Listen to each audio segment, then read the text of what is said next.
Hi. Welcome to Foxy Little Nuggets. This is where the lights are on, the band is playing, but no one in the country is dancing because it's all so very grim. But we're going to talk about some stories in the news and then do the and finally as normal. Now, the first story, of course, is going to be defence. It's the big story of the day. It's been the big story for quite some time, it must be said. But Kemi Badenoch tore into Keir Starmer today at PMQs. This is over Labour's shiny new defence investment plan, which has got very little investment and I think very little plan. She was saying that the figures simply don't add up. Apparently the armed forces need billions more than has been given. The plan has a massive funding gap, and Andy Burnham may be lumbered with this, inheriting the whole thing like a rather suspiciously heavy briefcase left under a railway bench. Starmer says this is record investment. But is it though? Kemi says it's nowhere near enough. The generals can count, and so can, alas, can the Kremlin. Because somewhere in the Treasury, a civil servant is trying to make 15 billion look like 28 billion. But of course, since they've actually got rid of the ability to count in the Treasury now, for the sake of diversity, because apparently it's more important to have people of different colours than people who can count in the Treasury, they're making a bit of a hash of it. These people can barely use Excel, so I hardly see how they can understand the vagaries, complexities and the dark arts of running an economy. Dearie me. So it's not looking good for defence of the realm, really, is it? It's a poor show. Anyway, second we're going to go back, of course, with Andy, I'm soon going to be Prime Minister, Burnham, and his wonderful claim of this new way of doing things, which he calls Manchesterism, which is presumably lots of corruption and how you give jobs and contracts to your wife and hope that nobody notices. But Labour MPs are already worried about this new Manchester-centric view, because an awful lot of Labour MPs, surprisingly, don't live anywhere near Manchester. Odd that, isn't it?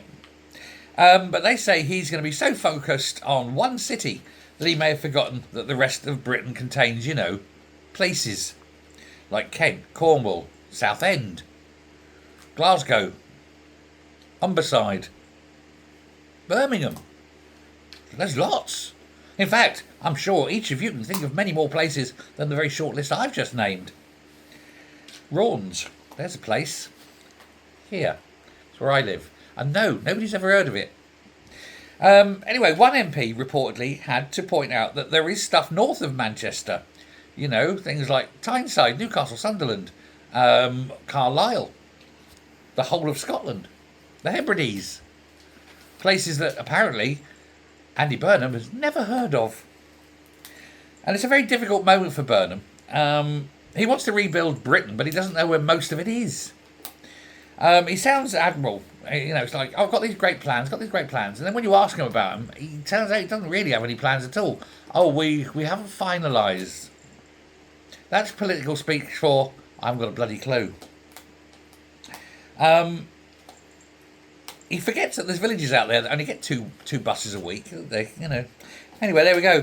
So he wants to be the new friendly Prime Minister, down in touch with the youth, hanging out by the precinct, a friend to one and all, because he needs deeply to be loved. He's very narcissistic and he has a deep inner loss and he needs to feel loved. I'm going to tell you a little fact, just as this isn't part of my script. At the moment, Starmer is the least popular leader of a party in Britain. But the moment Starmer resigns, that title, that mantle of least popular leader, will fall upon Zach Polanski.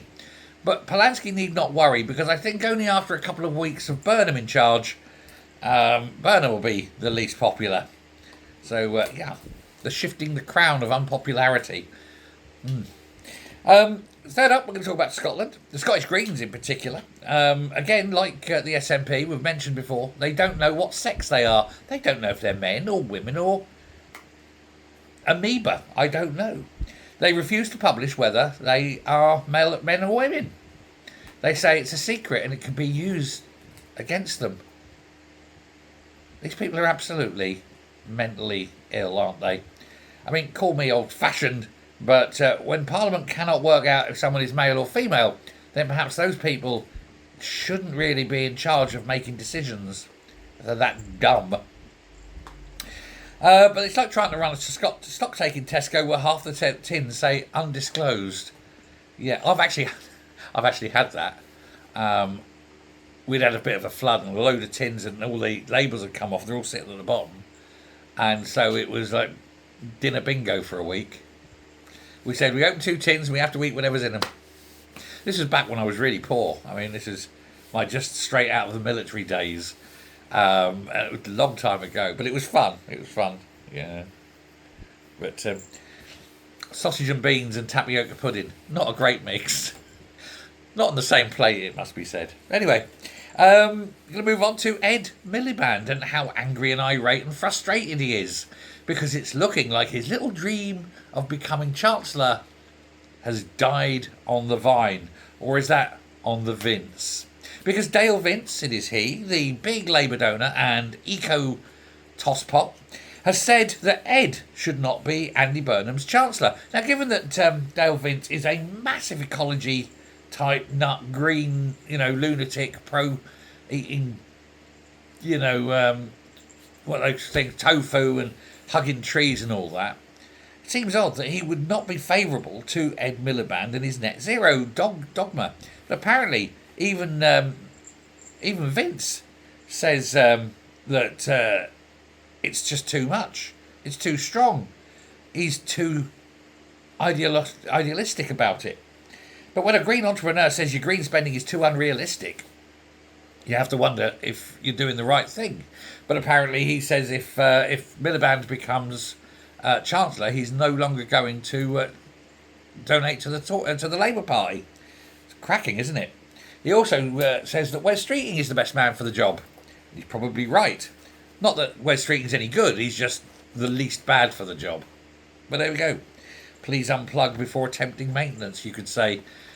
Can you imagine how angry and trippy and frustrated Miliband will be if he's not made Chancellor? Cracking. Can't wait to see it. Now we're going to finish with an and finally, and it's a great and finally because I can do a gag with it. It's worth the wait, trust me. At the Edinburgh Fringe, there is a show coming up called Man Sings the Same Song Over and Over Again for an Hour. That's it. That's the show. One man, one song, 1 hour. Frankly, after a week of defence black holes, constitutional confusion, mystery MSP categories and Westminster accounting, it sounds refreshingly honest. No manifesto, no fiscal events, no new direction for Britain. Just a bloke singing the same song over and over again until everyone starts questioning their life choices. Basically, it sounds like Burnham, doesn't it? Standing there. This one's being done for entertainment. Burnham does it, though. Standing there singing the same song over and over and over again. And we're all sick of it.